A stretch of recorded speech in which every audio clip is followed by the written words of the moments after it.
নমস্কার, আমি কুণাল ঘোষ। কয়েকটি কথা একটু বলার জন্য এই ভিডিও। প্রথম কথাটা একদম পরিষ্কার করে বলি, তৃণমূল কংগ্রেসের সৈনিক ছিলাম। আমার নিজের অনেক অভিমান, রাগ। আজকে যারা যত কিছু বলছেন 13-14 সালে আমি নিজে আমার জীবন দিয়ে যন্ত্রণা কাকে বলে দেখে এসেছি। তারপরেও দলের প্রতি আনুগত্য রেখে এই দলটাতেই ছিলাম, আছি। এবং খুব পরিষ্কারভাবে বলছি, আমি অন্য দল সরকার গড়লেও আমি তৃণমূল কংগ্রেসের সৈনিক ছিলাম, আছি এবং থাকব। যে আনুগত্যের পরীক্ষা আমি দিয়েছি, আমার নিশ্চয়ই দলের কিছু কর্মপদ্ধতি, কিছু কাজ, আমার নিশ্চয়ই সেখানে প্রতিবাদ আছে, অভিমান আছে, বক্তব্য আছে। কিন্তু আমি দলের প্রতি বা আমার সহকর্মীদের প্রতি আনুগত্য বা নেত্রীর প্রতি আনুগত্য থেকে সরিনি, আমি সরছি না। অন্য দল সরকার গড়বেন, কিন্তু আমি এই সব কথা বলার সময় এটা নয়, বা আমারও এটা ধাতে নেই যে আমি এখন অন্যরকম বিরাট কোনো অবস্থান বা আমি রাজনীতি ছেড়ে দিচ্ছি, চলে গেলাম কারণ আমি এত সমালোচিত হই বা এই হই তাই হই, অমুক তমুক। আমি এসব পার্টি নই। আমি তৃণমূল কংগ্রেসে থাকব, তৃণমূল কংগ্রেসে আছি। এবং গত কয়েকদিন যেটা যাচ্ছে সেটা হচ্ছে বিভিন্ন জায়গায় আমাদের কর্মীদের, আমাদের বেলেঘাটাতে যে আক্রমণ হচ্ছে, সন্ত্রাস হচ্ছে বা হয়েছে, সেটা কিভাবে কমানো যায়, সেটা কিভাবে থামানো যায়, তাদের পাশে কিভাবে থাকা যায়। যাকে মারা হয়েছে তার পরিবারের পাশে মর্গ অবধি যাওয়া, সেখানে যত তাড়াতাড়ি বডি বেরোয়, শ্মশানে যত তাড়াতাড়ি হয় কাজ হয়, যতটা সম্ভব পাশে থাকা যায় করছি। যেখান থেকে খবর আসছে, কাউন্সিলরদের সঙ্গে যোগাযোগ রাখছি। তারা যা বলছেন, থানা, পুলিশ, অ্যাডমিনিস্ট্রেটিভ, যেখানে কোনো অঘটন ঘটেছে, কারো কোথাও আক্রমণ বা কিছু হয়েছে, আমি সটান বেশ কিছু জায়গায় নিজে গেছি, আবার বেশ কিছু জায়গায় আমি যাইনি। তার কারণ হচ্ছে আমার যাওয়াটা কোনো ব্যাপারই না, এসব আমি ধরি না। আমি গেলাম, ছবি উঠলো, কুণাল ঘোষ একেবারে ময়দানে। এখন সেই সময়টা নয়। কুণাল ঘোষের নামে ছবি বেরোলো, কিন্তু কুণাল ঘোষ ফিরে আসার পর যদি তার উপর আবার অ্যাটাক হয়, কুণাল ঘোষ সেই প্রচারে যাবে না। বরং কুণাল ঘোষ কী করছে, যে সেই এলাকায় ওটাকে শান্তিটা রাখতে কি কি করা যায়, কাদের সঙ্গে কথা বলা যায়, কুণাল ঘোষ দিন রাত সেই কাজ করে যাচ্ছে। রাত 2টো, 2:30, 3টে অবধি করছে। থানাকে বলছে, পুলিশকে বলছে, যা যা করার সব করছে। কিন্তু যেখানে নিজে যাওয়া, যেখানে নিজে গেলে যার কাছে যাচ্ছি সে বিপদে পড়বে, এই মুহূর্তে কটা দিন একটু ঠিক করে ব্যাপারটাকে কন্ট্রোলে আনা, এবং সেটা খানিকটা হচ্ছে। এবং কিছু ক্ষেত্রে যাদের বিরুদ্ধে অভিযোগ তাদেরও অনেকেই সহযোগিতা খানিকটা করার অন্তত আশ্বাস চারপাশে দিচ্ছেন। এবং এখানে দুটো ভাগ আছে। একটা হচ্ছে বিজেপিরই অনেকে অতি উৎসাহী হয়ে আক্রমণ করছেন বা বাড়াবাড়ি করেছেন। আবার উল্টো দিকে আমাদের দলের কেউ কেউ এমন কিছু স্থানীয় ভিত্তিতে আচরণ করেছেন বা লোকের বিরক্তির কারণ হয়েছেন, সেইটা এখন এই সুযোগে বেরিয়ে আসছে। ফলে দুটো আলাদা জিনিস। ফলে দুম করে সব ব্যাপারটাতেই এগিয়ে গিয়ে একরকমভাবে একই সুরে প্রতিবাদ করা, সেটা হয় না। আমাকে কেস টু কেস দেখে সেই মতো করে করতে হচ্ছে। যেখানে আমাদেরই কোনো দোষ ছিল, সেখানকার প্রতিবাদ বা সেখানকার রিয়াকশান একরকম। আবার যেখানে অতি উৎসাহে বাড়াবাড়ি করছে সেটা একরকম। 2021 সালে কি হয়েছে, আমি নিজে এই মানিকতলা এলাকার একাধিক বিজেপি কর্মীকে নিজে দাঁড়িয়ে থেকে বাড়ি পৌঁছে দিয়ে এসেছি, বাড়িতে ঢুকে বাকি তৃণমূল কর্মীদের বলে দিয়ে এসেছি। ফলে আমি পুরোদস্তুর এর মধ্যে আছি। আজকে যদি আমাকে অনেকে কেউ বলেন আপনি তো ভোটের সময় এই বলেছিলেন ওই বলেছিলেন, আরে ভাই, আমি একটা দলের মুখপাত্র, আমাকে শেষ দিন অবধি সেটাই সেইভাবে বলতে হবে যাতে আমার দলের কর্মীরা চাঙ্গা থাকেন। সব দলের মুখপাত্রদেরই সেটা কাজ, সেটা কর্তব্য, তাকে থাকতে হয়, তাকে বলতে হবে এবং এই বাতাবরণটা রাখতে হবে, আত্মবিশ্বাসী ইত্যাদি। আমি কোথাও একটা গন্ধ, কোনো একটা বিপদে, সেটা চক্রান্তের বিপদ হতে পারে, সাংগঠনিক কোনো দুর্বলতার বিপদ হতে পারে, মানুষের বিরক্তি, যে কারণে আমি যে কাগজে দায়িত্বে সংবাদ প্রতিদিন, তাতে এইবার এই প্রথম কোনো এক্সিট পোল বা সমীক্ষা প্রকাশ করিনি। কারণ আমি সাংবাদিকতা এবং রাজনীতি মিলে কিছু গন্ধ বুঝি, যেটা আমি প্রকাশ করিনি। হয়তো এরকম আমি গন্ধ পেয়েছি যে এমন কিছু বিজেপি করবে যেটা আমরা সামাল নাও দিতে পারি, সেক্ষেত্রে আমাদের সমীক্ষার সঙ্গে ভোটের ফলাফল মিলবে না। তো আমি যা করেছি আমার কর্তব্যে করেছি। এবার কেউ যদি আমাকে মনে করেন গালমন্দ করবেন, এগুলো আমার কিচ্ছু এসে যায় না। আমি আমার কর্তব্য করেছি, আমি যেখানে দাঁড়িয়ে আছি করেছি, এবং এখনও আমি তৃণমূল কংগ্রেসেই আছি, তৃণমূল কংগ্রেসেই থাকব। আমি কর্মীদের পাশে থাকব, পাশে আছি।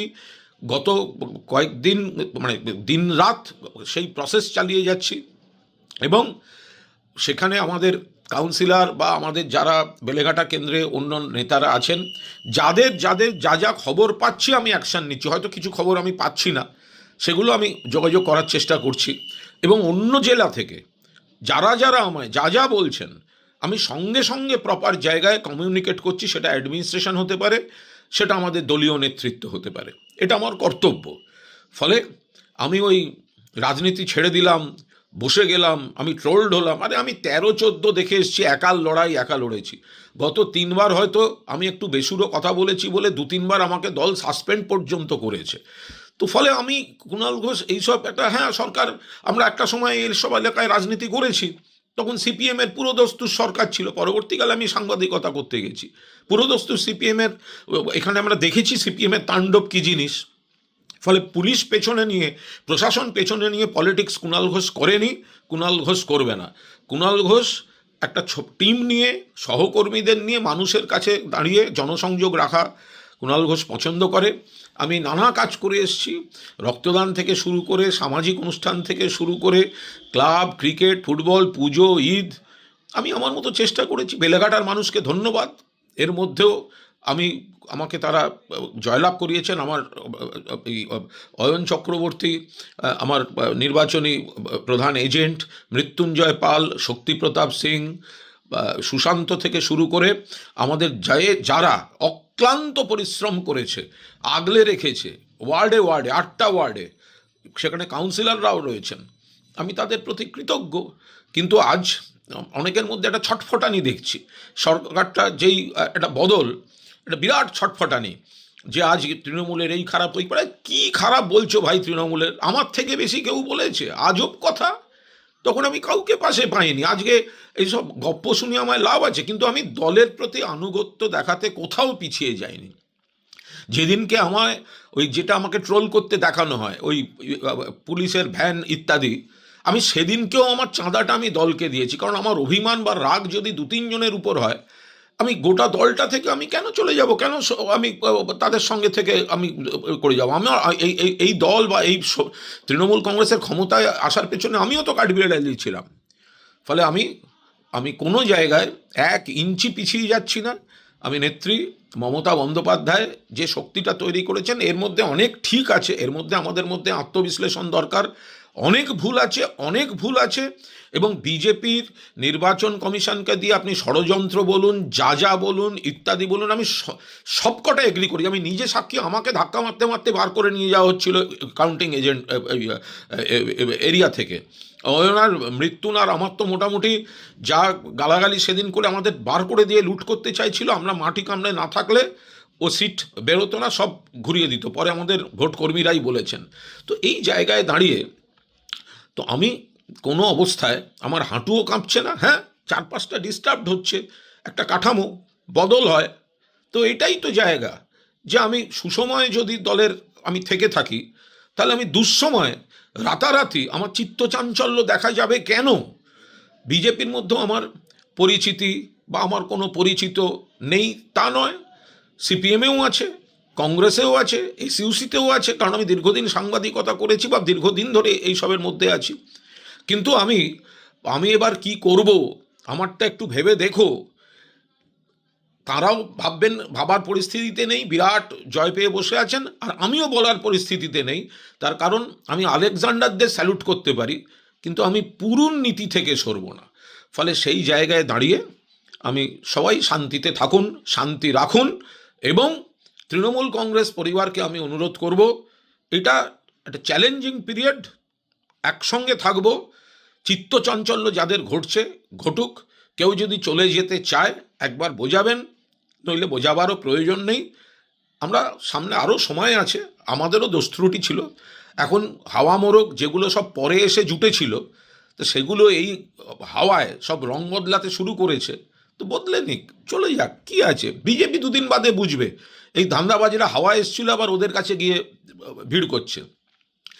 সোমবার দিন রাতারাতি, সোমবারের পর যারা রাতারাতি কয়েক ঘন্টার মধ্যে বিজেপি হচ্ছে, তো তারা যে বিজেপির কত বড় সম্পদ হবে, বিজেপির নেতারা সেগুলো ভেবে দেখুন। এই ভুল তৃণমূলের কেউ কেউ করিয়ে দিয়ে গেছেন, তো বিজেপি ঠিক করুক তাদের, কিন্তু আমার এসব হেডেকের বিষয় নয়। আমি আগামী রাজনীতি কি হবে, কোন দিকে যাবে, তৃণমূল কতটা লড়বে, এটা তো আলাদা পার্ট। আমি অত লং টার্ম, আমি অত বড় নেতা নই, কিন্তু আমি আবার মাটির গন্ধ খানিকটা অভিজ্ঞতা থেকে বুঝি।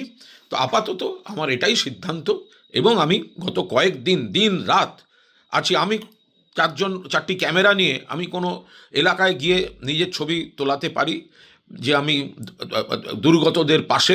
আমার মনে হয়েছে দায়িত্বজ্ঞানহীন কাজ হবে। যেটুকু যাওয়ার যাচ্ছি, যেখানে যাওয়ার যাচ্ছি, সকাল 9টায় হলেও যাচ্ছি, রাত 12:30টায় হলেও যাচ্ছি। বাকিটা পুলিশ প্রশাসন দিয়ে। আগে আমার কাজ কর্মীদের পরিস্থিতিটাকে ঠান্ডা করা, তারপরে আবার দলীয় রাজনীতিতে আস্তে আস্তে কাজকর্ম সামাজিক শুরু করা, প্রাথমিক উত্তেজনাগুলো ঠান্ডা করা। বিজেপিকেও অনুরোধ করব, সিপিএমকে অনুরোধ করব, আরে আপনাদের হলো লেনিন মূর্তি যতদিন মমতা বন্দ্যোপাধ্যায় তৃণমূল কংগ্রেস সরকার ছিল কেউ হাত দেয়নি, যেভাবে ভাঙা হয়েছে। এখন আপনারা নিজের নাক কেটে পরের যাত্রা ভঙ্গ করতে গিয়ে কি করেছেন সেগুলো সব দেখুন। আপনাদের লেনিন মূর্তিও কেউ ভাঙেনি, লেনিন সরণি রাস্তার নামও পরিবর্তন হয়নি। এবার দেখুন, শুধু তৃণমূলের পেছনে কথা বলে মজা দেখে তো সময় কাটালেন, বাকিটা হবে। কয়েকজন হাতে গোনা কর্মীও যদি থাকে, তাহলেও তৃণমূল কংগ্রেসে ছিলাম, আছি, থাকবো। দলের সুসময় ছিলাম, আর দুঃসময় আমার পা কাঁপবে। হ্যাঁ, আমার ফুটবল খেলতে গিয়ে পা ভেঙেছে, কিন্তু ভোটের রেজাল্ট দেখে পা কাঁপার ছেলে কুণাল ঘোষ নয়। বড়দের প্রণাম। বেলেঘাটায় কাজ করার চেষ্টা করব, উন্নয়নের কাজ করার চেষ্টা করব, দল মত নির্বিশেষে। বিজেপি, সিপিএম, কংগ্রেস সমস্ত, বা যারা রাজনীতি করেন না, যে যখন আমাকে দিয়ে যদি কোনো উপকার হয় আমি করার চেষ্টা করব, এইটুকু বলার জন্য আপনাদের কাছে আসা। সবাই ভালো থাকবেন। বড়দের প্রণাম, বাকিদের শুভেচ্ছা। আনন্দ আর ভালোবাসার দীপ্তিতে গড়া সমুজ্জ্বল পরমা, ঠিক তোমারই মতো। শ্যাম সুন্দর কোম্পানি জুয়েলার্স, আগরতলা, উদয়পুর, ধর্মনগর, কলকাতা।